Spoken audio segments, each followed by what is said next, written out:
身柱穴主要功效：宣肺清热，凝神镇和。穴位定位：身柱穴位于背部当后正中线上第3胸椎棘突下凹陷中。主治疾病：咳嗽、哮喘、肺炎、头痛、感冒、多梦。掌握以下4种穴位疗法，有助于预防和改善上述疾病。1、按摩方法：将食指、中指并拢，用2指指腹推按身柱穴2至3分钟。长期按摩可改善呼吸，治疗咳嗽、哮喘、肺炎等病症。2、艾灸方法：准备1个打火机、1根艾条，用打火机将艾条点燃，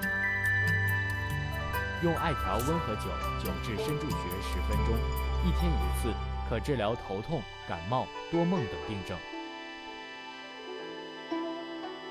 3、拔罐方法：准备气罐、拔罐器、毛巾，用毛巾将穴位清洁干净。用拔罐器把气罐拔在身柱穴上，留罐5至10分钟，隔天1次，可治疗支气管炎、肺炎、疔疮等病症。